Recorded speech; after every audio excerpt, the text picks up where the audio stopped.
Hello, everyone. This is Ed Brenniger, and welcome to the Eddie Network podcast. My guest today is my friend Sue Heatherington, and I'll let her introduce herself to you. She's a multifaceted person. I have a deep appreciation for her creativity and the expression that she brings to life. And I think you're going to find this a very rich and refreshing and wonderful time of conversation with us. Thank you, Sue, for being here. Oh, Ed, thanks. It's been some time in coming because we've been in each other's orbit probably about a year. Yeah, a little And over. Yeah. Mm-hmm. yeah, and of course, in a year, your life experience has gone into a variety of places. Whereas mine has been pretty stationary, but that doesn't mean it's been static. And so let me just tell you where I am, because that might help set a scene. I'm actually sitting in our house, which is in a small valley in southwest Wales in the UK. It's part of the UK that's not terribly well known, and where I sit, I see no one. In fact, you can't see into this valley from any public highway. Wow. Which means it's a really rather special place. It's a place with a long history, but its current inhabitants are us. That's me and my lovely husband of many years, and my learning disabled brother, who also has dementia, and who lives with us, plus 36 alpacas. They don't live in the house, but they're out in the land. Out there. And thousands of trees and just a huge variety of wildlife. And the reason I've given that description, oh, and what I should also say is that actually a river runs through this. And for me, that whole notion of water and its flow and the shape that water takes actually has been very, very important for me over many years. So for the last few years, it has just been us here, and the pandemic, because of the sensitivity of Julian's condition, it meant that we were really isolated. We didn't see anyone. But what that did do was to give me an experience of living within the natural environment in a way that slowed me down to see things much more clearly. And that's I think that's important to say at this stage, because my background is anything but slow and measured, and it had a lot of perspective to it, but it certainly wasn't in the slow lane. Neither in terms of the kind of roles I've had. In the UK here, I was a chief executive in the National Health Service for 2 different organisations over a period of 10 years. And if anyone knows about running health services and running it at a very senior level with a huge amount of pressure, you'll know that wasn't an easy walk. But my background's not healthcare. My background goes into a whole variety of other areas, including rural development and international development and business development and church leadership and all sorts of other areas. Because I think I've understood that for me, it is about how we see things rather than just what we do. And being here in this valley, and particularly the quiet and the pace of walking through the seasons with the animals, over the last few years actually has given me an appreciation of the importance of pausing if we're going to create change, if we're going to see things differently, because the eyes that we've had, the way we see the world is it's so in front of our noses for most of us for most of the time. Yeah, so it's been a really interesting time, and sitting here now, can't hear anything. Can't hear people, can't hear cars, can't hear. So what is it that you see either at your front or back door that speaks to you about change? Well, I'll go back to the river. The river, the reason why this valley is rather interesting is that it used to be a reservoir. In fact, it was possibly the first ever stone-built dam in the world. It was hugely innovative. The people who did this were really far-sighted.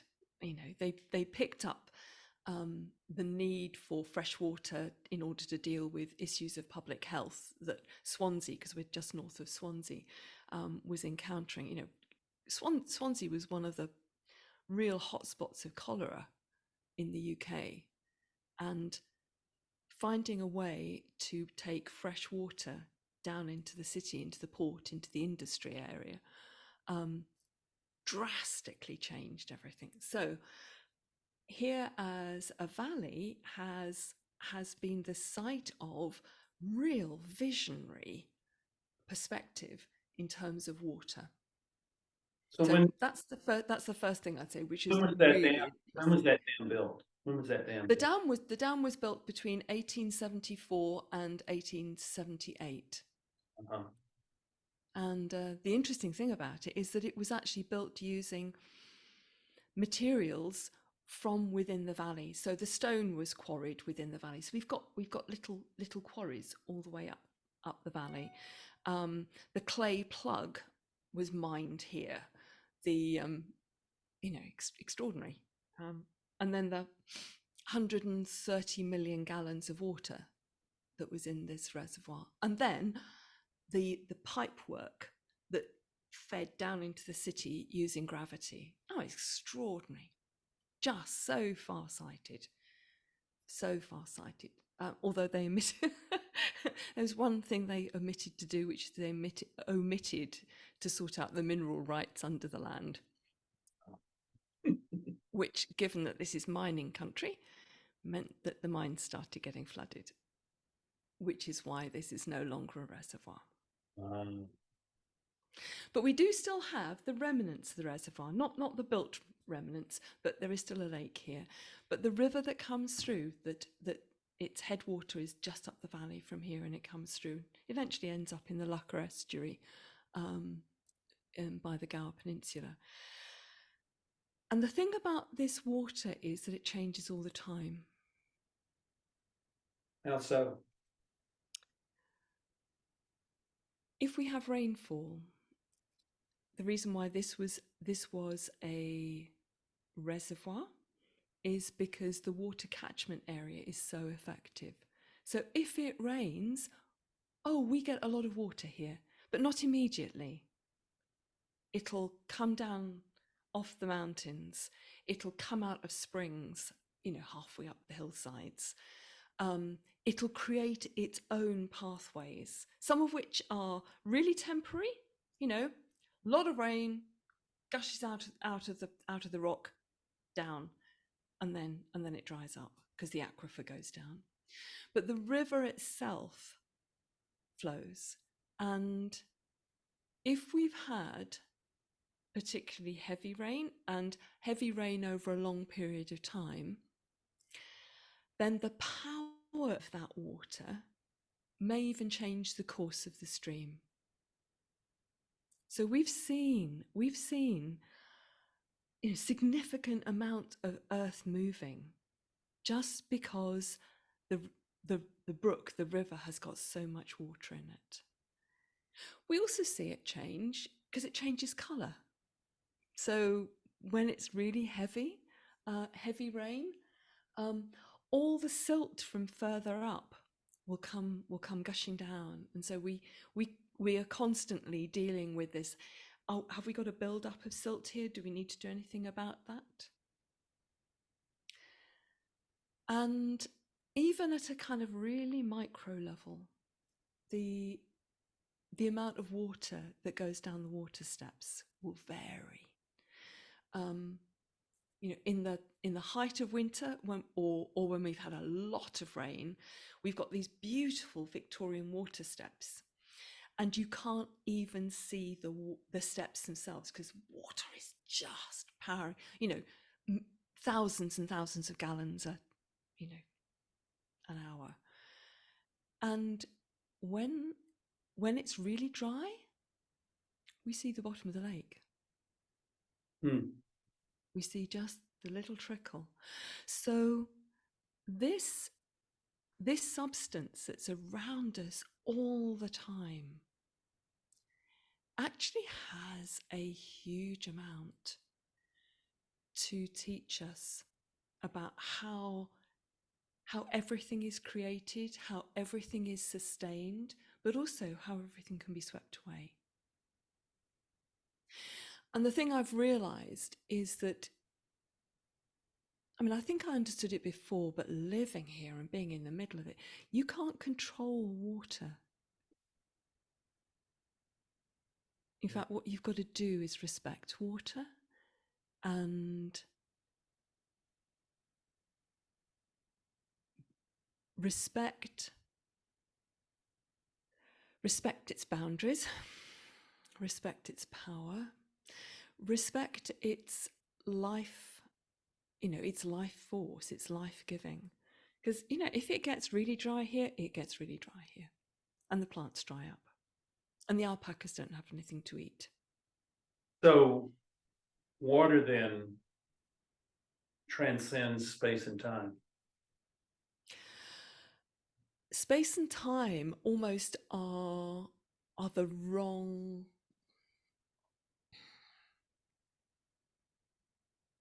Space and time aren't the containers of water. Yeah, that's what I'm saying. Yeah. And what you were learning is, you're experiencing, is a respectful relationship to nature. Oh, absolutely. And one of the things that I found in particular when we did go into lockdown, and as I say, because of our personal circumstances, that really was a very rigid lockdown because of Julian's vulnerability, is that as you slow down and you are immersed in nature to this degree, you actually do start to see time in a different way. Mm-hmm. And you notice things that you wouldn't catch your attention. And there is so much wisdom, there is so much to teach us. Mm-hmm. if we are open to noticing. So if the idea of being open to noticing, there are different ways of saying that. Yeah. Attending is another word that, Mm. Ian McGilchrist uses that word of how we attend to the world. So what do you think it is that makes it difficult for people to do that, to be awake and aware of what is going on around them in a natural context? Oh, it's a really good question. Really good question. And I think the answer is has got so many facets to it. I don't think there's a simple answer to this. Right. But I think that one of the key answers to it is around expectations Mm-hmm. in our work environment, in our families, in our cultural environment. There are expectations about who are you, and if you're that, what do you do? What does that mean you do? And the consequence, and I saw this in particular when I was a chief exec, is that it's so easy to live in a culture of busyness.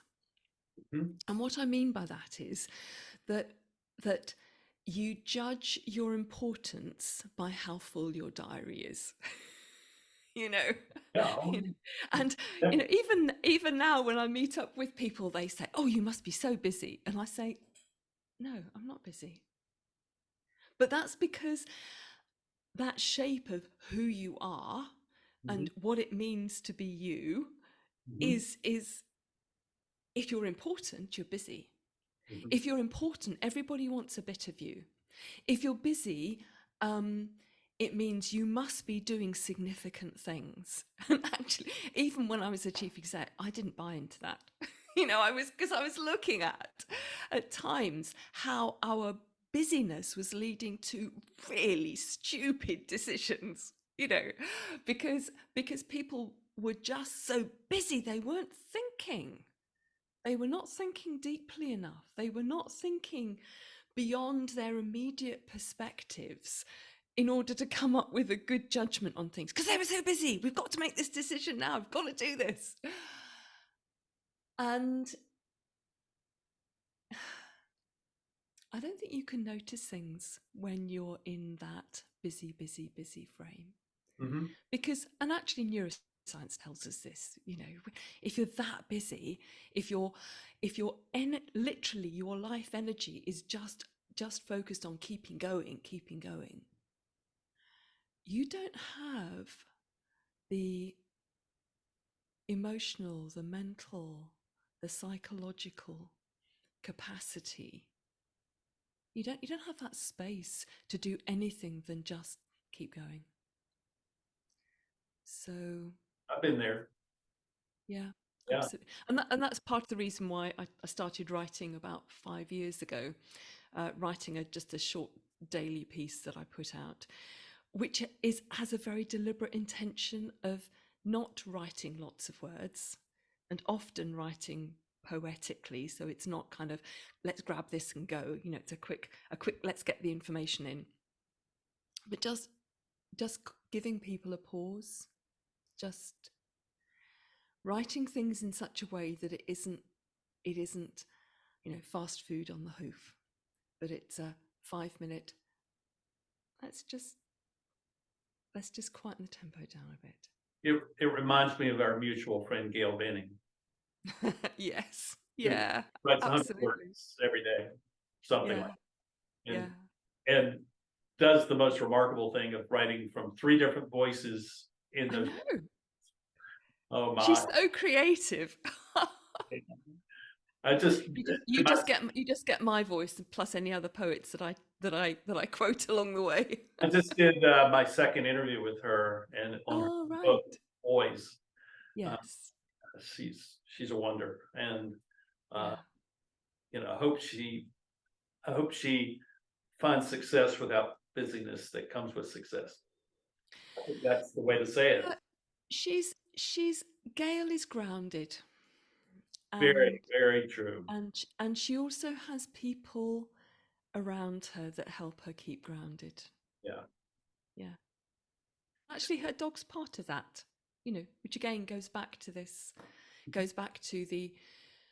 connection with nature. So Steve and I look after the alpacas between us, and I tend to look after the group of boys who are over on that hillside over there. So I feed them twice a day. I'm in their midst. And the thing with alpacas is you can't be in a hurry. They are really calm creatures. And if you are flustered, they get flustered. They don't like it. So they're very calming. Very similar to horses.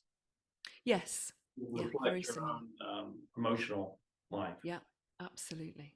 Uh, yeah, so but that's that part of nature that we Mm, connect to, where it becomes of a reflector of our own inner being. yeah. But Ed, I, I've lived in cities before as well. Always crave green. I grew up on a farm, so it's not surprising. But even in cities, even in workplaces, actually having plants and trees makes a huge difference. Hmm. I had a connection with an interesting piece of research that was demonstrating how significant it was. Two things: one, to have live green plants around, and secondly, um, to be taking responsibility for watering them. Hmm.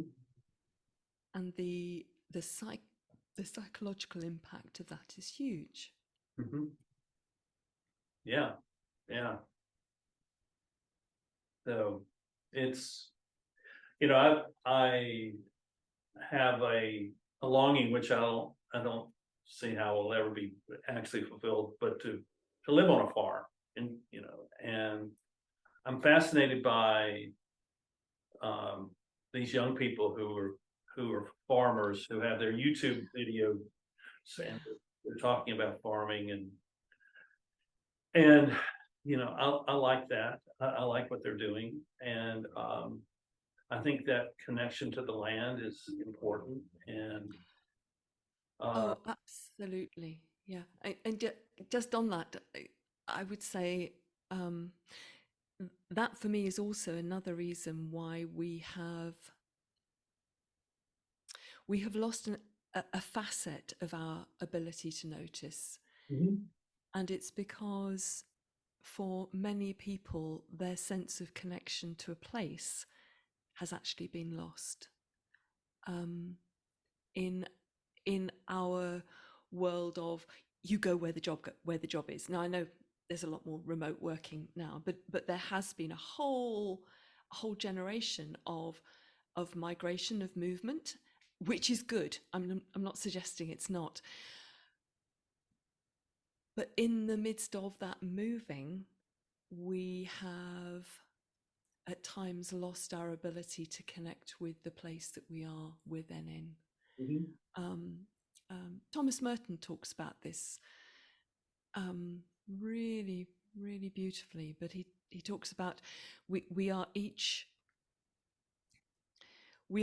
called to our own place and time, and that it's actually really important that we pay attention to that. Um, and I don't think that's easy, and I don't think in our current culture that's easy to do. this topic we're discussing about being aware and attending to, and seeing things and observing. Um, it's interesting to me because of a conversation I had earlier this week, where we were talking about um, uh, television shows or movies where we get lost in the story. Mm, mm-mm.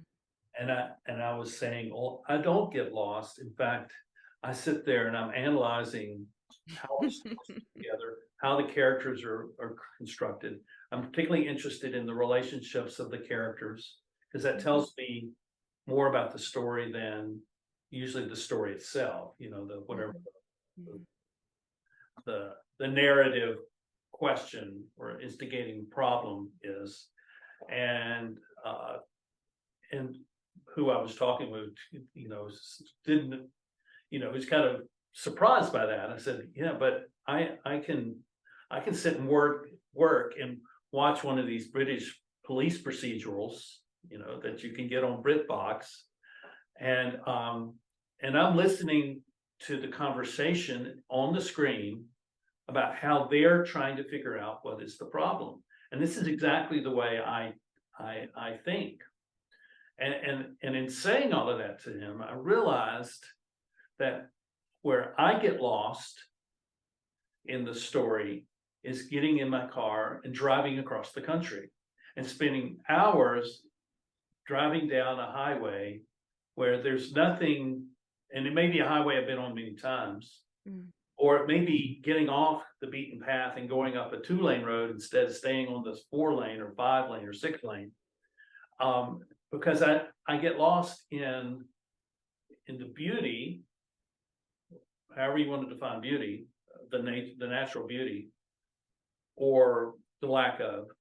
But it's like there's these two parts of my brain that are functioning, and the observation that I'm doing is allowing another part of my brain to actually become clearer in its thought process. The same thing happens if I'm writing in a particular way and I'm listening to music, because it's taking over a part of my brain that allows me to think more clearly about what I'm trying to say. Oh, interesting. That's why. Have you come across the work of Professor Steve Peters? No, I haven't. Oh, he wrote a book called The Chimp Paradox, and more recently a book called Into the Jungle. And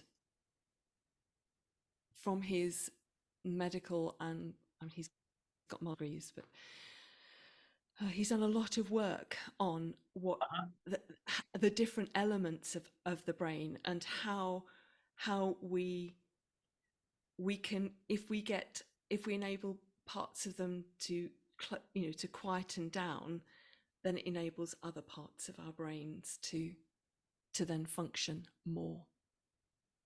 And indeed, there are some situations where you really want to get certain parts of your brain absolutely quiet, because the circumstance you're dealing with actually needs this other part of your brain to be functioning. That's exactly what I'm experiencing. So when I started reading McGilchrist, The Matter with Things, it was all also very familiar. And I left a comment on his YouTube site, last year. I said, this is like reading an annotated biography of my life. Oh, how interesting.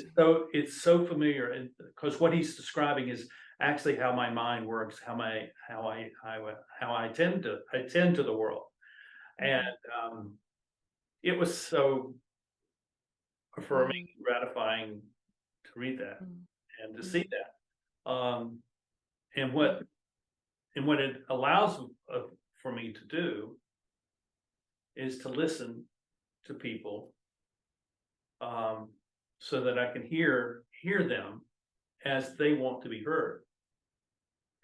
And if I don't know, if someone shows up that has a world that I have no knowledge of, I'll go research it. I may buy 5 or 6 books if it's really that significant, just so that I can actually understand what they are saying to me, so that I can better attend to who they are in the moment that we are encountering each other.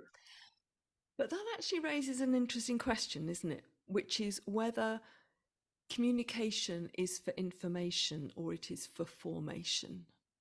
And I think part of the reason why I've ended up exploring my poetic expression more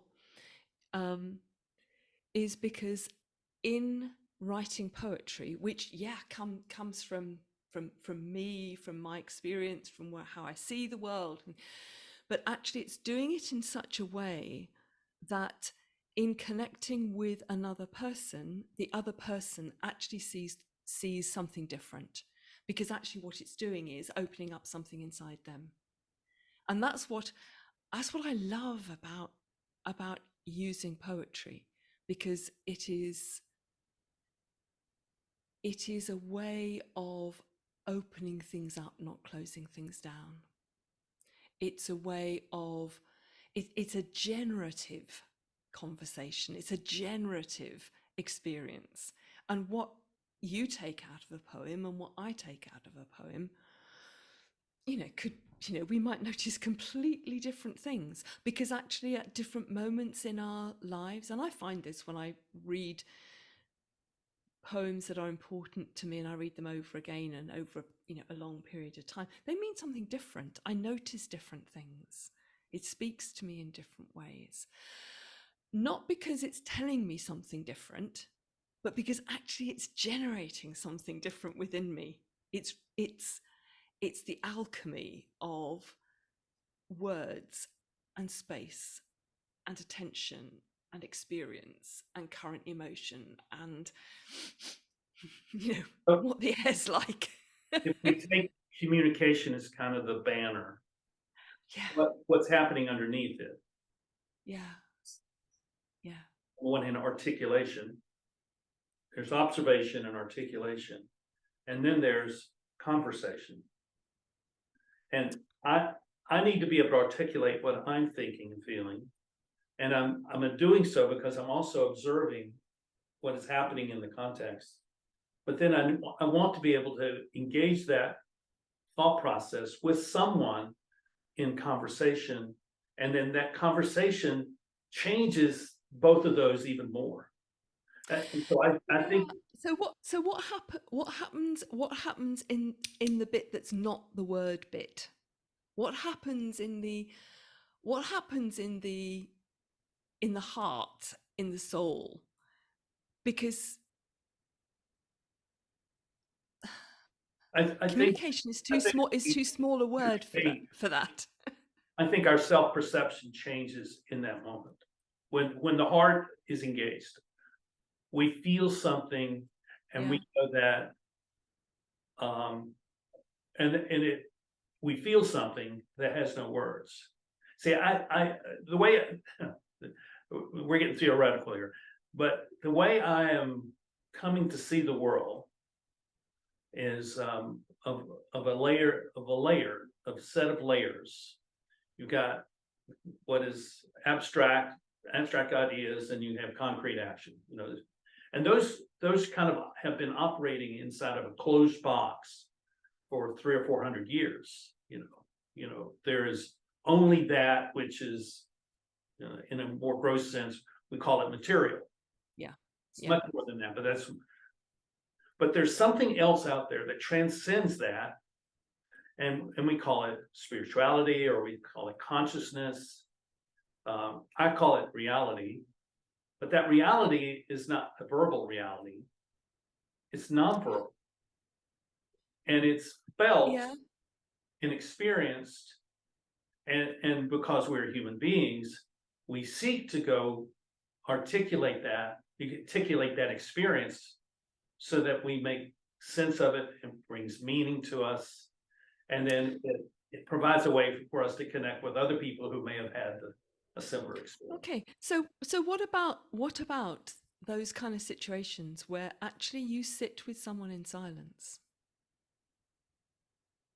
Well, let's clarify the silence. The silence is no word communication, no voice communication. But there's communication going on. Absolutely. Oh yeah. Oh, that's in the same way as when I sit outside, I've got various, after I fed the alpacas in the morning, there's various places that I can sit and read and just think and just listen and be, because there is an experience of being part of it. Right. Which means that, and again, I recognize your comment about, the last 400 years. The last 400 years has given us the idea that we finish at our skin. Yes. And I don't think we do. I totally agree with you. Because there's a relationship here. Yes. It's not transactional. No, absolutely. It's transformational. Yeah. And we are part of something so much bigger than just our container, as it were. So I was telling you about my trip up to the Lim High Pass last week. Yes. And you can go, for the viewers and listeners, go look up Lim High Pass and you'll find the stories. I sit up there. I've been up there so many times because it's Mm. my favorite place on the Lewis and Clark Trail. I sit up there,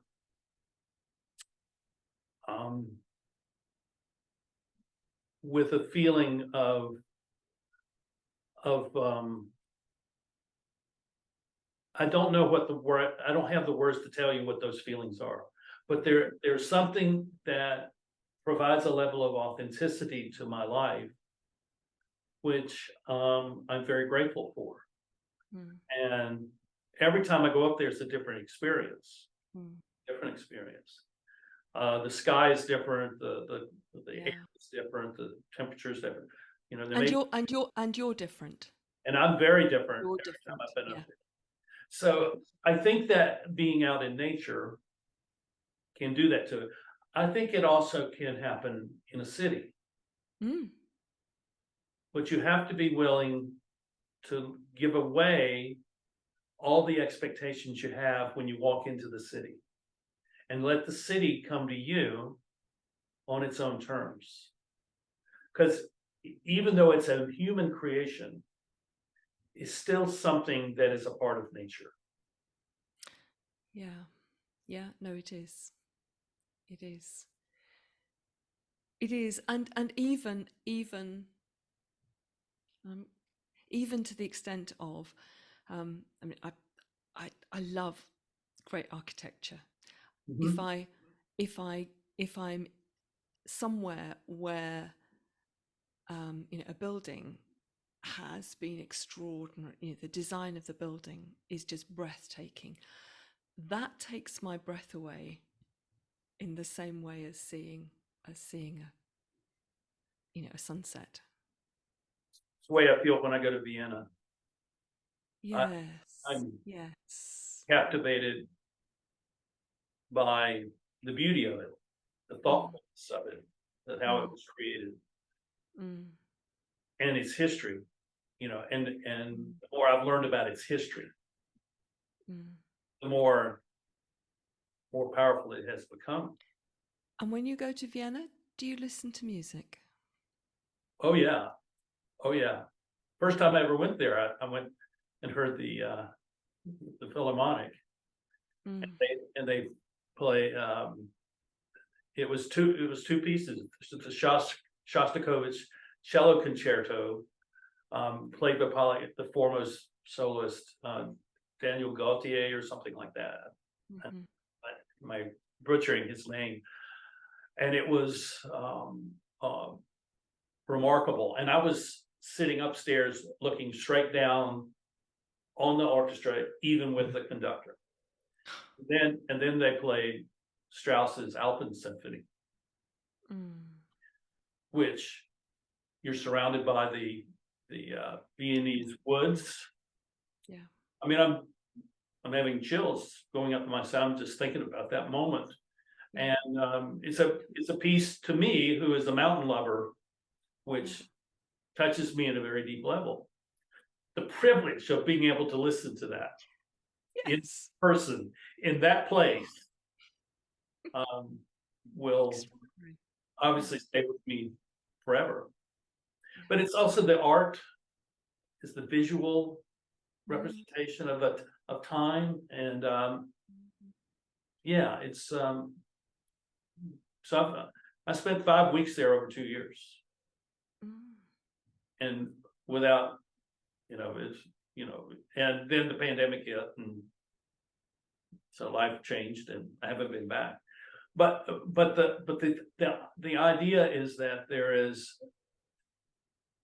I think the idea is that what it is that we connect with nature transcends everything that we encounter, and that transcendent aspect of it touches us at a deep level of authenticating who we are as persons.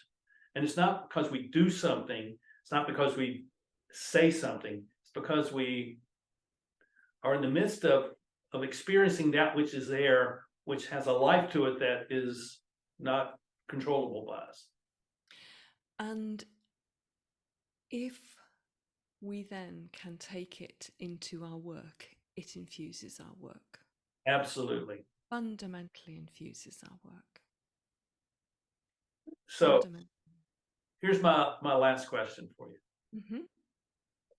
What led you to start writing poetry? What was it?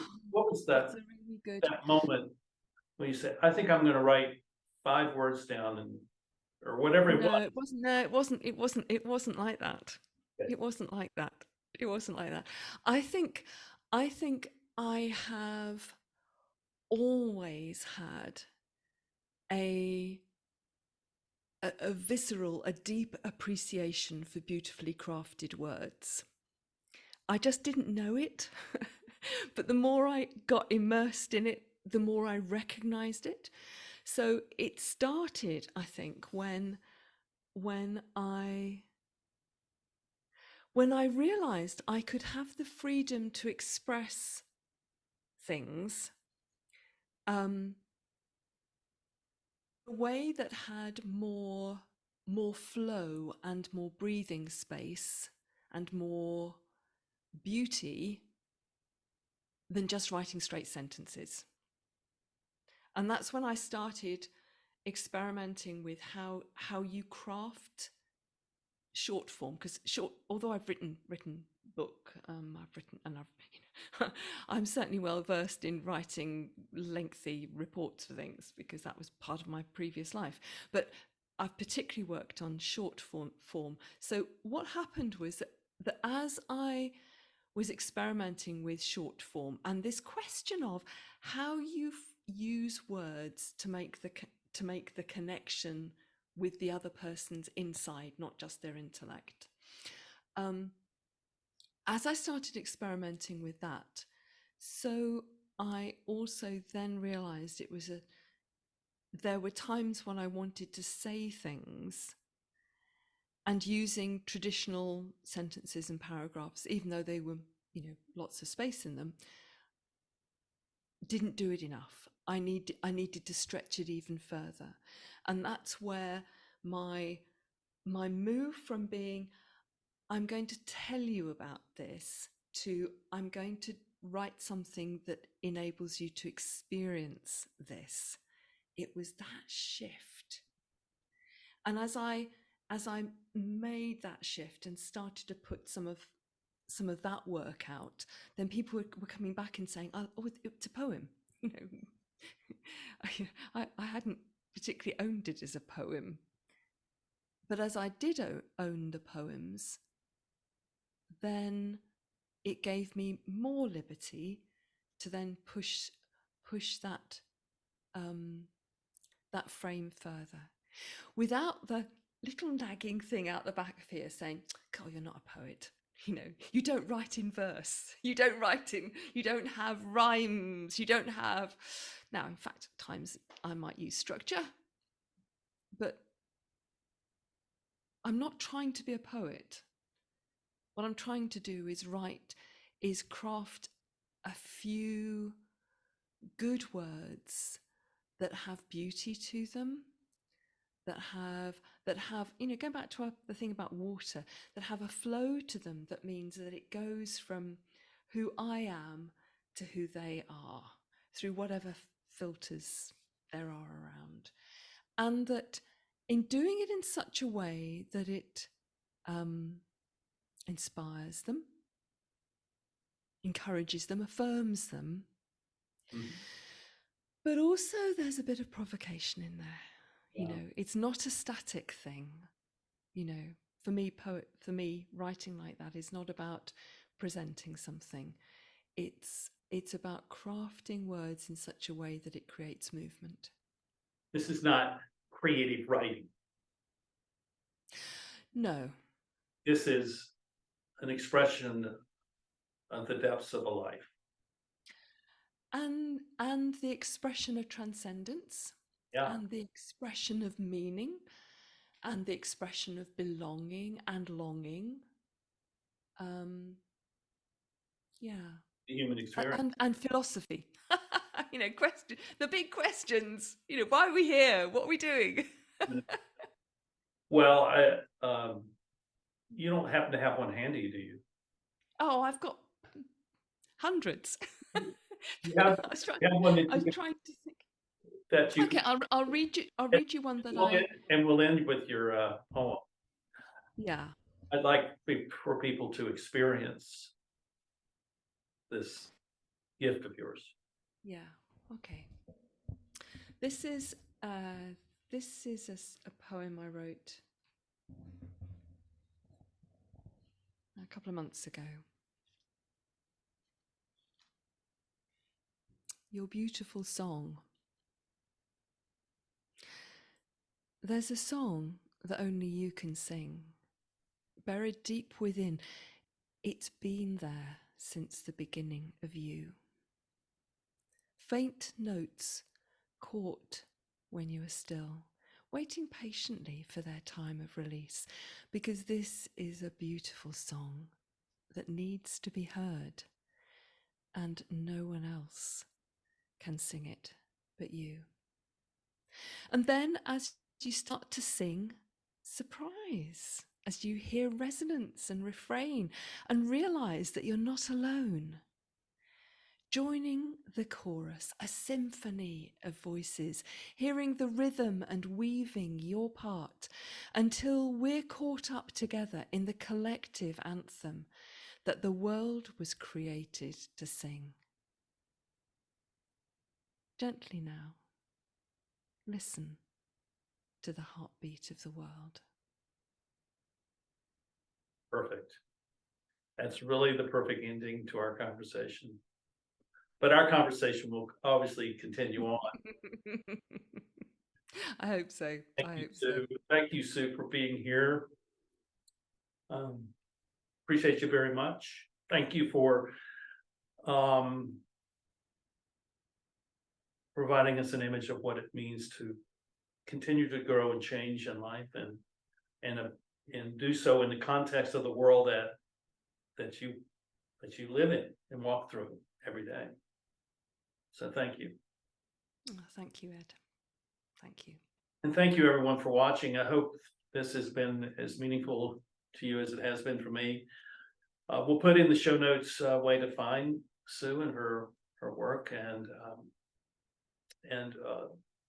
please hit the like button and subscribe. And if you have a comment, please leave that, and we'll look forward to seeing you next time here on the Eddie Network podcast. Bye-bye. Bye-bye.